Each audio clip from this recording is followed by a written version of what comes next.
আসসালামু আলাইকুম, সবাইকে স্বাগতম। প্রিয় শিক্ষার্থী বন্ধুরা, আজকে আমি এই যে আইসিটি সংখ্যা পদ্ধতির উপর ভিত্তি করে কুমিল্লা বোর্ড 2024 সালে যে সৃজনশীল প্রশ্নটি এসেছিল ওই প্রশ্নটি সঠিক সমাধানের চেষ্টা করব। সমাধানের জন্য তোমাদের সাথে আছি আমি মোহাম্মদ সিরাজুল ইসলাম, বরিশাল সরকারি model school and college, Barishal. চলো শুরু করা যাক। প্রথমে আমরা প্রশ্নটি উপস্থাপন করব। এই যে প্রশ্নে কি বলা আছে লক্ষ্য করি। এখানে প্রশ্নে বলা আছে, অর্ণব লাইব্রেরি হতে একটি কলম একটি বই ক্রয় করলো। কলমের মূল্য 76 যেটি অক্টাল সংখ্যায় দেওয়া আছে 8 ভিত্তিক, আর বইয়ের মূল্য 45 যেটি দশমিক সংখ্যায় দেওয়া আছে। এখন এই উদ্দীপকের আলোকে গ এবং ঘ নং প্রশ্নের উত্তর দিতে হবে। তো ক এবং খ এই দুটি উদ্দীপক ছাড়াই দেওয়া যায়। ক নম্বরে বলেছি ইউনিকোড কি। তো ইউনিকোড হচ্ছে এই ইউনিভার্সাল কোড, প্রায় সারা বিশ্বের ভাষায় একসাথে লেখার জন্য এই কোড ব্যবহার করা হয়। তো এইভাবে আমরা ক নম্বরের সংজ্ঞা লিখতে পারি। ইউনিকোড বলতে কি বুঝি?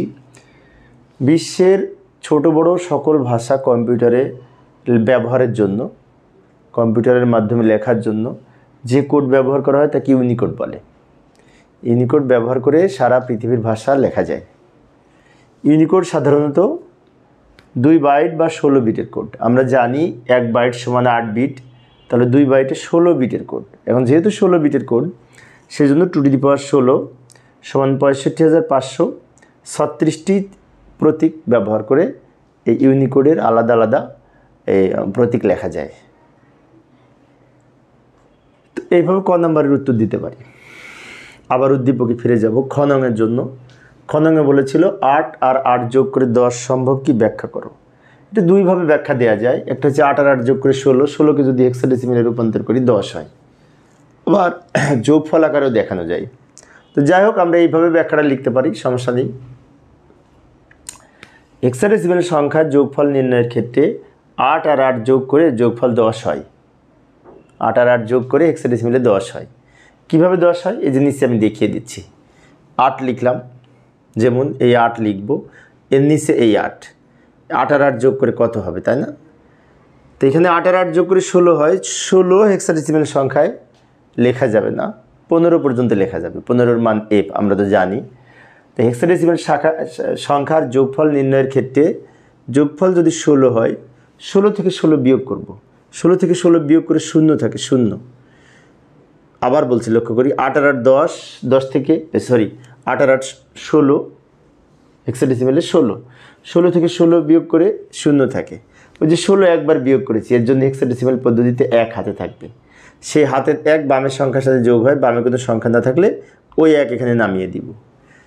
এইভাবে আমরা দেখলাম 8 আর 8 যোগ করে হেক্সাডেসিমেলে 10 হয়। তো কীভাবে যোগটা করলাম ওই ব্যাখ্যাটা আরেকটু নিচে লিখতে পারি। এই যে লক্ষ্য করি, হেক্সাডেসিমেল সংখ্যার যোগফল নির্ণয়ের সময় যোগফল 16 হলে 0 লিখতে হবে, হাতে থাকবে 1, যা পরের অঙ্কের সাথে যোগ হবে। এইভাবে আমরা ব্যাখ্যাটা দিতে পারি। আবার অন্যভাবে দেওয়া যায়, এই 8 আর 8 16, 16কে আমরা হেক্সাডেসিমেলে রূপান্তর করে দেখাবো। এভাবে ব্যাখ্যা দেওয়া যায়। তো খ নাম্বার আমরা এইভাবে লেখার পরে এবার গ এর জন্য আবার উদ্দীপকে ফিরে যাব, তাই না?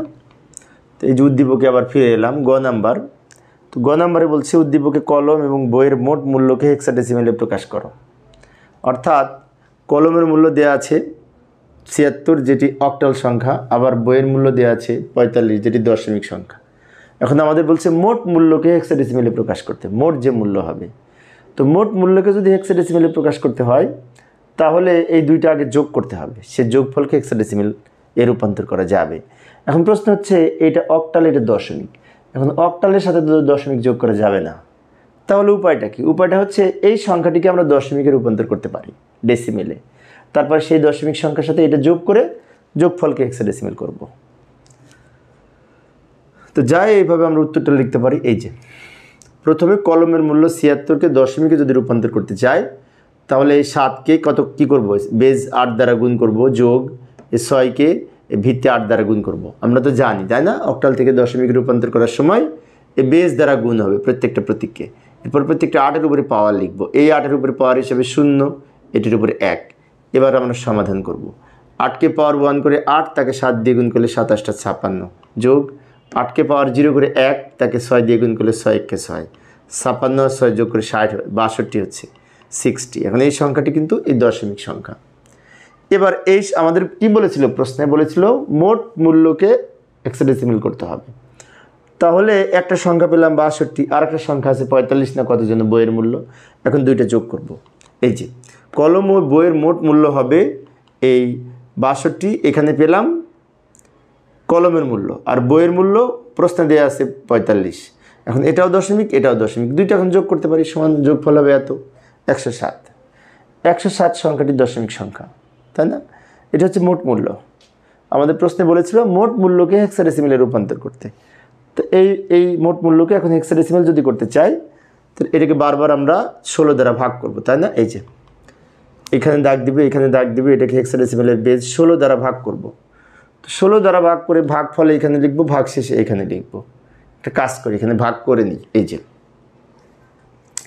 107কে আমরা 16 দ্বারা ভাগ করলাম, ভাগ করলে ভাগফল পেলাম 6, ভাগ শেষ পেয়েছি 11। নিয়ম অনুযায়ী এই ভাগফল 6 আমরা প্রথমে লিখব, আর ভাগ শেষ যে 11 পেলাম ওইটা আমরা শেষে লিখব। এখন 11 হচ্ছে হেক্সাডেসিমাল সংখ্যা, 11 হচ্ছে দশমিক সংখ্যা, 11 হেক্সাডেসিমাল মান হচ্ছে বি, তা ব্র্যাকেট দিয়ে বি লিখে রাখবো। আবার এই 6কেও 16 দ্বারা ভাগ করব, কিন্তু 6 ছোটো 16 বড়, 6কে 16 দ্বারা ভাগ করা যায় না। সেই ক্ষেত্রে আমরা এই ভাগফল যদি শূন্য হয় তো এই 1 ভাগ শেষ হিসেবে থেকে যায়, এই 6 ভাগ শেষ হিসেবে থেকে যায় এই 6। এখন আমরা পেলাম হেক্সাডেসিমাল সংখ্যা। এবার আমরা যদি নিচ থেকে উপরের দিকে সাজিয়ে লিখি, উত্তর হবে 6b, ব্র্যাকেট দিয়ে ভিত্তি হিসাবে 16 লিখব। তো এটা হচ্ছে হেক্সাডেসিমাল সংখ্যা 6b। মোট যোগফলকে আমরা হেক্সাডেসিমালে রূপান্তর করে দেখাইলাম। তো এইভাবে আমরা উত্তর লিখতে পারি। তো এই ছিল গ নাম্বারের উত্তর। ঘয়ের জন্য আবার উদ্দীপকে ফিরে যাব। ঘয়ের জন্য আবার উদ্দীপকে ফিরে এলাম। উদ্দীপকের ঘ নাম্বারে বলেছে কলম ও বইয়ের মূল্যের পার্থক্য যোগের মাধ্যমে নির্ণয় করো। যোগের মাধ্যমে পার্থক্য নির্ণয়, এই প্রশ্নটা একটা কমন একটি প্রশ্ন, বারবার এসেছে বোর্ড পরীক্ষায়, বিভিন্ন বোর্ড পরীক্ষায়। তো ভালো করে আরেকবার সমাধানের চেষ্টা করি, যদিও তোমরা এটা পারবে, তারপরেও আমি দেখাচ্ছি। এই যে লক্ষ্য করি, এখন আমাদের অঙ্ক করার সুবিধার্থে দুইটা সংখ্যাকে দশমিকে রূপান্তর করে নিব। যেমন কলমের মূল্য 76 ছিল অক্টাল, যার দশমিক মান 62, এটা গ থেকে পেয়েছি আমরা, তাই না? গতে নির্ণয় করেছি। আর বইয়ের মূল্য 45, যেটি দশমিক সংখ্যায় দেওয়া আছে। তো এখানে একটি বিষয়, সেটি হচ্ছে এই পার্থক্য নির্ণয়ের ক্ষেত্রে, যোগের মাধ্যমে পার্থক্য নির্ণয়ের ক্ষেত্রে 2-এর পরিপূরক পদ্ধতি ব্যবহার করে যোগের মাধ্যমে পার্থক্য নির্ণয় করা যায়। আর 2-এর পরিপূরক পদ্ধতিতে যখন পার্থক্য নির্ণয় করব, তখন আমরা কি করব? এই বড়টা থেকে ছোটটা বিয়োগ করব, তাই না? এই যে লক্ষ্য করি, পার্থক্য এই 62 মাইনাস 45। তো 62 থেকে 45 যদি বিয়োগ করি, তাহলে এইটা কিন্তু মাইনাস হয়ে যাচ্ছে। সেজন্য আমরা এখানে লিখে দিলাম যে 62 মাইনাস 45 যোগের মাধ্যমে পার্থক্য নির্ণয় করার ক্ষেত্রে দ্বিতীয় সংখ্যাটি, অর্থাৎ এই সংখ্যাটি 45 ঋণাত্মক হচ্ছে, যে মাইনাস 45 হয়ে গেছে এখন। আর আমরা জানি ঋণাত্মক সংখ্যার বাইনারি মান বের করতে হলে 2-এর পরিপূরক নির্ণয় করতে হবে। এই কথাটা আমরা এখানে লিখে দিব। এর পরের ধাপে কি করব? এর পরের ধাপে দুইটা সংখ্যাকেই, এইটা এবং এইটা, উভয় সংখ্যাকে বাইনারিতে রূপান্তর করে সেই বাইনারি মানকে 8 বিটে সাজাবো। যেমন 62-র বাইনারি মান আমরা এখানে লিখব। 62-র এই যে 62-র বাইনারি মান এই সংখ্যাটি, আমি ক্যালকুলেটর ব্যবহার করে লিখে নিলাম। এই সংখ্যাটি হচ্ছে 62-র বাইনারি মান। এখানে 6টা বিট আছে, বাম দিকে আরও 2টা শূন্য নিয়ে 8 বিট, এই 8 বিটে সাজিয়ে নিলাম, 8 বিটে। আবার 45-এর বাইনারি মান অনুরূপভাবে আমরা এখানে লিখে নিব। আমি ক্যালকুলেটর ব্যবহার করে বের করে নিচ্ছি। এখানে 6টা বিট, বাম দিকে 2টা শূন্য দিয়ে 8 বিট তৈরি করে নিলাম। বাইনারি মান তো আমরা বের করতে পারি, তাই না? এটাকে বারবার 2 দিয়ে ভাগ করব, আবার এটাকে বারবার 2 দিয়ে ভাগ করব। ইতিপূর্বে দেখিয়েছি কীভাবে বাইনারি মান নির্ণয় করতে হয়। আর আমি মূলত ক্যালকুলেটরও বের করতে পারি। এখানে ক্যালকুলেটর বের করতে, ক্যালকুলেটর ব্যবহার করে কিভাবে বিভিন্ন সংখ্যার সমস্যার সমাধান করা যায়, আমার এই চ্যানেলে কিন্তু প্লেলিস্ট আছে আলাদা, ক্যালকুলেটর ব্যবহারের নিয়ম। তো সেখান থেকে তোমরা ক্যালকুলেটর ব্যবহার নিয়ম দেখে নিতে পারো। এখন নিয়ম অনুযায়ী এই যে ছোট সংখ্যা 45, এটাকে 2-এর পরিপূরক করব। সেজন্য আমরা পরের পেজে এটা 2-এর পরিপূরক করার জন্য নিয়ে যাই। এই যে 45-এর ওই বাইনারি মানটা এখানে সাজিয়ে লিখি। কিছুক্ষণ আগে যেটা লিখেছিলাম ওটা এখানে লিখলাম, বা আমি 2টা শূন্য দিয়ে 8 বিট তৈরি করে নিলাম। এবং এই 8 বিট বাইনারি মানে যে সাজিয়ে লিখেছি, এটাকে বলা হয় 8 বিট প্রকৃত মান, অথবা এটাকে বলতে পারি 8 বিট রেজিস্টারে সাজিয়ে লেখা। এবং এই 8 বিট রেজিস্টারের বাম দিকে যে প্রথম বিট এটাকে চিহ্ন বিট বলে। চিহ্ন বিট মানে প্লাস মাইনাস নির্ধারণকারী বিট। চিহ্ন বিট 0 হলে সংখ্যাটি পজিটিভ হয়, আর চিহ্ন বিট 1 হলে সংখ্যাটি নেগেটিভ হয়। যেহেতু চিহ্ন বিট 0 তাই এটি +45-এর বাইনারি মান। এবার এখান থেকে 1-এর পরিপূরক মান নির্ণয় করব। 1-এর পরিপূরক মান কিভাবে করব?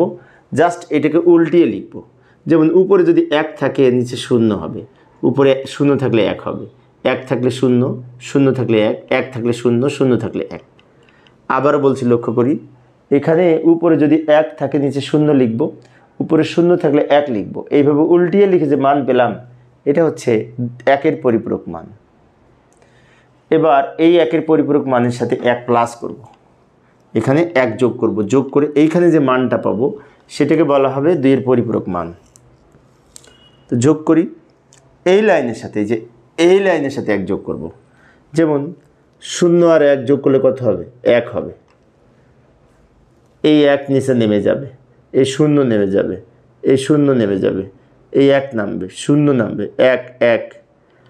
অর্থাৎ এই লাইনের সাথে 1 যোগ করে এই লাইনটি পেলাম। এটাই হচ্ছে 2-এর পরিপূরক মান এবং -45-এর বাইনারি মান। অনেকের আবার প্রশ্ন হতে পারে মাইনাস কেন হলো, তাই না? কারণ আমরা কোনো পজিটিভ সংখ্যাকে 2-এর পরিপূরক করে নেগেটিভের মান পাই, যাকে নেগেশন বলে। অথবা অন্যভাবে বলতে পারি চিহ্ন বিট দেখে। কারণ চিহ্ন বিট 0 হলে যেমন সংখ্যাটি প্লাস হয়, ঠিক বিপরীতভাবে চিহ্নটি যদি 1 হয় তাহলে সংখ্যাটি মাইনাস হয়। এই যে মাইনাস হয়েছে কারণটা হচ্ছে সাইন বিট 1, চিহ্ন বিট 1। এই হচ্ছে 2-এর পরিপূরক। এখন আমাদের অঙ্ক শেষ হয়নি, একটু বাকি আছে। সেটি হচ্ছে এবার এই -45-এর যে বাইনারি মান পেলাম, এই -45 বাইনারি মানের সাথে আর একটা সংখ্যা আছে না, ওই যে 62, ওটা তো বড় সংখ্যা। তো 62-র বাইনারি মানের সাথে এখন এটা যোগ করব। 62কে 2-এর পরিপূরক করার দরকার নাই, কারণ 62 তো বড় সংখ্যা, বড় সংখ্যাকে 2-এর পরিপূরক করতে হয় না। এখন আমরা এই বড় সংখ্যার বাইনারি মানের সাথে এটা যোগ করব। এই যে 62-র বাইনারি মান কিছুক্ষণ আগে যেটা লিখেছিলাম ওটা এখানে লিখলাম, কিছুক্ষণ আগে 8 বিটে সাজিয়ে লিখেছিলাম না, ওটা এখানে নিয়ে আসলাম।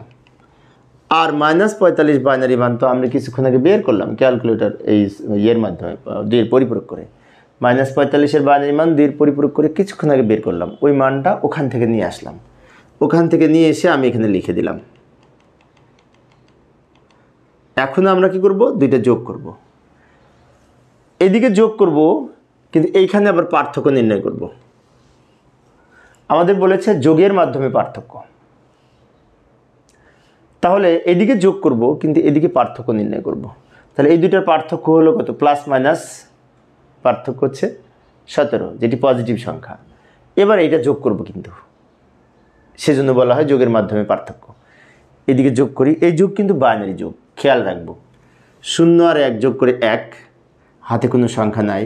বাইনারিতে 1 আর 1 10 হয়, 10-এর 0, হাতে থাকে 1, হাতে থাকে 1 আর এই 1 যোগ করে আবার 10, 10-এর 0, হাতে থাকে 1, হাতে থাকে 1 আর এই 1 যোগ করে আবার 10, 10-এর 0, হাতে থাকে 1, হাতের 1, এই 2টা 1-এর সাথে 3টা 1 হবে, হাতের 1 আর এই 2টা 1, 3টা 1, 3টা 1 যোগ করে 0.3, 3-এর বাইনারি 11।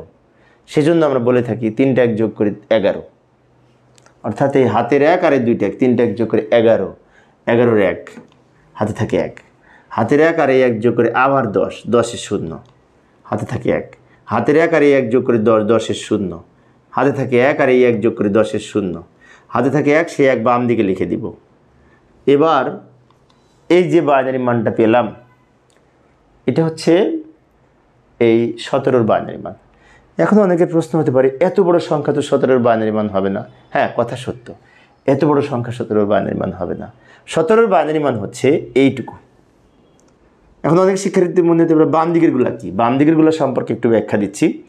আমরা 8 বিট অঙ্কের সমাধান করে এখানে কিন্তু 9 বিট পেয়েছি, 9টা বিট পেয়েছি। এখন 9 বিটের মধ্যে এই পর্যন্ত, এই যে হলুদ কালার দিয়ে আছে, এই পর্যন্ত হচ্ছে 8 বিট। আর 8 বিটের বাইরের যে বিট, ওটা 8 বিট রেজিস্টারের বাইরে, একে ওভারফ্লো বা ক্যারি বিট বলা হয়। তাই আমরা এখানে লিখে দিব ক্যারি বিট বিবেচনা করা হয় না, বা ওভারফ্লো বিবেচনা করা হয় না, অর্থাৎ এটা বাদ যাবে, এটা লিখব না উত্তরে। এটা যদি বাদ দিই তো এখান থেকে উত্তর এইটুকু, এবং এইটা যদি উত্তর হয় তো বামের শূন্যের কোনো মূল্য নাই, তো এইটুকু উত্তর। 1 3 0 1 ওটাই আমরা নিচে লিখে দিই। তাহলে আমরা পার্থক্য পেলাম 17। এখন 17 সংখ্যাটি কিন্তু পজিটিভ সংখ্যা। কেন পজিটিভ সংখ্যা? এই যে চিহ্ন বিট শূন্য, সেজন্য পজিটিভ। তো ওই কথাটি আমরা এখানে নিচে লিখে দিয়েছি। সুতরাং পার্থক্য 17। এক্ষেত্রে 17 সংখ্যাটি চিহ্ন বিট যেহেতু শূন্য, এই চিহ্ন বিট যেহেতু শূন্য, তাই সংখ্যাটি ধনাত্মক। কারণ চিহ্ন বিট শূন্য হলে সংখ্যাটি ধনাত্মক হয়। তো এইভাবে আমরা 2 এর পরিপূরক পদ্ধতিতে পার্থক্য নির্ণয় করতে পারি। এখন কি করব? এখন আমরা আজকে আলোচনা এই পর্যন্তই। আর একটা অঙ্ক আমি সামনের দিন কী করবো একটু দেখে যাই। এই যে চট্টগ্রাম বোর্ড 2024 সালে যে প্রশ্নটি এসেছিল, ওই প্রশ্নটির সঠিক সমাধানের চেষ্টা করব। দেখার আমন্ত্রণ রইল। পরিশেষে সবাই ভালো থাকবে এবং সুস্থ থাকবে এই কামনায়। খোদা হাফেজ।